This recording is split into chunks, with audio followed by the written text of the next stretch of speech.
ಕಂಪ್ಲಿಯಲ್ಲಿ ಶ್ರದ್ಧಾ ಭಕ್ತಿಯಿಂದ good Friday ಆಚರಣೆ, ಶಿಲುಬೆಯ ಮಾರ್ಗ ನಾಟಕ ಮೂಲಕ ಯೇಸುವಿನ ತ್ಯಾಗ ಸ್ಮರಣೆ.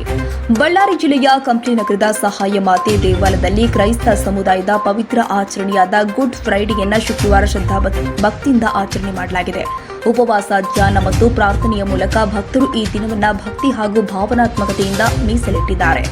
ದೇವಾಲಯದ ಆವರಣದಲ್ಲಿ ಯೇಸು ಕ್ರಿಸ್ತನು ಶಿಲುಬೆಗೆ ಏರಿದ ಅವಧಿಯಲ್ಲಿ ಎದುರಿಸಿದ ಕಷ್ಟ ಹಾಗೂ ಶೋಷಣೆಗಳನ್ನು ಸ್ಮರಿಸುವ ಶಿಲುಬೆಯ ಮಾರ್ಗ ನಾಟಕವನ್ನು ಭಕ್ತಿ ಭಾವದಿಂದ ಪ್ರದರ್ಶನ ಮಾಡಲಾಗಿದೆ.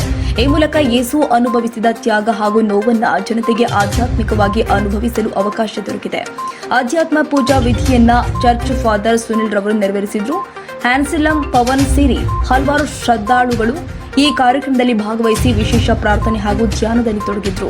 ಈ ಸಂದರ್ಭದಲ್ಲಿ ಫಾದರ್ ಸುನಿಲ್ ರವರು ಮಾತನಾಡಿ, ಇಡೀ ಮಾನವಕುಲದ ರಕ್ಷಣೆಗಾಗಿ ಶಿಲುಬೆಯ ಮೇಲೆ ಪ್ರಾಣ ತ್ಯಾಗ ಮಾಡಿದ ಈ ದಿನವನ್ನ ಗುಡ್ ಫ್ರೈಡೆ ಎಂದು ಆಚರಿಸಲಾಗಿದೆ.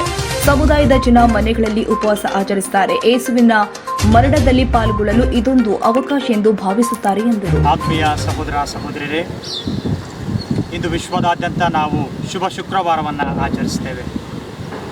ಶುಭ ಶುಕ್ರವಾರ ಪ್ರಭು ಯೇಸು ಕ್ರಿಸ್ತರು ಶಿಲುಬೆಯಲ್ಲಿ ನಮಗಾಗಿ ಮಾಡಿದಂತಹ ಪ್ರಾಣಾರ್ಪಣೆಯನ್ನು ನಾವು ಧ್ಯಾನಿಸ್ತೇವೆ. ದೇವರು ನಮಗೆ ನೀಡಿದಂತಹ ರಕ್ಷಣೆಯ ಕುರಿತು ಈ ದಿನ ನಾವು ಧ್ಯಾನಿಸ್ತೇವೆ.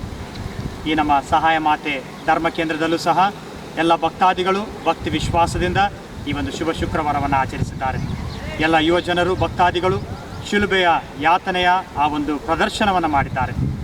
ಪ್ರಭು ಯೇಸು ಈ ದಿನ ಶಿಲುಬೆಯಲ್ಲಿ ನಮ್ಮನ್ನು ಕ್ಷಮಿಸಿದಂತೆ, ಪ್ರೀತಿಸಿದಂತೆ ನಾವು ಸಹ ನಮ್ಮ ನೆರೆಯವರನ್ನು ಪ್ರೀತಿಸಿ, ಕ್ಷಮಿಸಿ, ಐಕ್ಯತೆ, ಅನ್ಯೋನ್ಯತೆಯ ಜೀವನವನ್ನು ಜೀವಿಸಲು ದೇವರು ಇವತ್ತು ನಮ್ಮೆಲ್ಲರಿಂದ ಬಯಸ್ತಾರೆ. ನಿಮ್ಮೆಲ್ಲರಿಗೂ ನಾನು ಶುಭಾಶಯನ ಕೋರ್ತೇನೆ. ಪ್ರಭು ನೀಡಿದಂತಹ ರಕ್ಷಣೆ ಹಾಗೂ ದೇವರು ನಮ್ಮೆಲ್ಲರಿಗೂ ತಂದಂತಹ ಆಶೀರ್ವಾದ ನಿಮಗೂ ನಿಮ್ಮ ಕುಟುಂಬಕ್ಕೂ ಸದಾ ಇರಲೆಂದು ಪ್ರಾರ್ಥಿಸ್ತೇನೆ ಹಾಗೂ ಬಯಸ್ತೇನೆ. ದೇವರು ನಿಮ್ಮೆಲ್ಲರನ್ನು ಆಶೀರ್ವದಿಸಲಿ.